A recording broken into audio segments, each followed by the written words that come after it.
అనుకోండి మనసు కూడా చాలా ప్రశాంతంగా ఉంటుంది.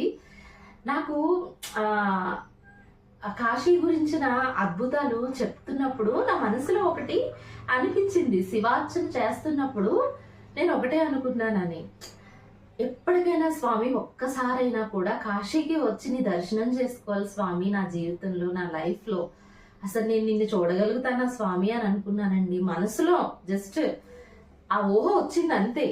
అంతేకాని మళ్ళీ స్వామి వారికి నేను కాశీ వెళ్ళాలి స్వామి నన్ను తీసుకెళ్ళని కూడా నేను అనుకోలేదు. ఎందుకనంటే కొన్ని కొన్ని మనం వెళ్ళలేని ప్రదేశాల గురించి మనం ఎక్కువ అంటే మనకి తెలియాలి. మనం ఎక్కడికి వెళ్ళగలదు, ఎక్కడికి వెళ్ళలేము, ఇవన్నీ కూడా అంటే వెళ్తాము అనుకుని వెళ్ళకపోతే మాత్రం చాలా కష్టం అండి. అందుకని కొన్ని కొన్ని ప్లేసెస్ స్వామి ఎప్పటికైనా కూడా నన్ను తీసుకెళ్ళు, నిన్ను చూసే భాగ్యం నాకు ప్రసాదించు, నీ దర్శన భాగ్యాన్ని అనుకోవాలి. కానీ మనం వెళ్తాము అనుకుని మొక్కులు మొక్కుకోకూడదండి. ఎక్కువ ఆ మొక్కులు అన్నవి కూడా మనకి టైంలో తీరకపోతే చాలా డేంజర్ అండి. అవి నెక్స్ట్ వీడియోలో షేర్ చేస్తాను.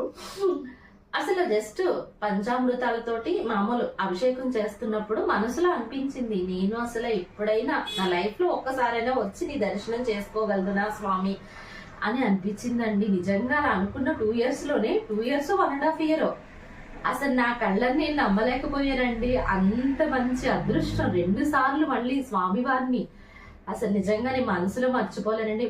ఇంకొకటి ఏంటంటే విషయం, ఆల్రెడీ శివరాత్రి కన్నా ముందు అంటే మాది మొత్తం అంతా చాలా లాంగ్ ట్రిప్ అండి. అవన్నీ నేను నెక్స్ట్ వీడియోలో షేర్ చేస్తాను. అంటే ఆల్రెడీ ఒకసారి శివయ్యని దర్శనం అయిపోయింది.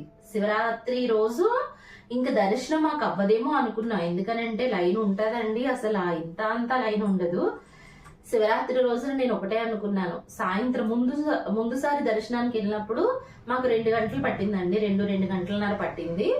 నేనైతే అనుకున్నాను శివరాత్రి రోజున మరుసటి రోజున మేము వచ్చేసేయడము అని. అసలు శివరాత్రి రోజున స్వామిని దర్శనం అవుతుందా అని అనుకున్నానండి మనసులోనని. తెల్లవారుజామున లేచి వెళ్ళిపోయాం టెంపుల్ దగ్గరికి. ఇంకా లైన్ చూసి ఈ రోజు స్వామివారి దర్శనం అవ్వదేమో ఇంకెట్లానా అని ఆలోచిస్తూ ఉన్నామండి. నిజంగా జస్ట్ మాట్లాడుకుంటా ఎవరో పిలిచారు అనేసి జస్ట్ అక్కడ లైన్ దగ్గర నించున్నాం అంతే. ఆ లైన్ లో ఎట్లా టర్న్ అయిపోయిందో తెలియదు. తీరా చూస్తే వెళ్ళి స్వామివారి దగ్గర ఉంటున్నాము. అసలు నా కళ్ళతో నేనే నమ్మలేనండి. ఆ రోజున అనుకున్నాను, ఈ రోజు శివయ్యాని దర్శనం ఇంత దూరం వచ్చాం కాశీ, కానీ ఈ రోజు శివరాత్రి రోజున మాత్రం నీ దర్శనం భాగ్యం ఎప్పుడో సాయంత్రానికి ఏమో అవుతాదో అవ్వదో కూడా గ్యారంటీ లేదండి. మార్నింగ్ నించుంటే ఏమో ఈవినింగ్ అవుతుందేమో అన్న దాంట్లో ఉన్నాము.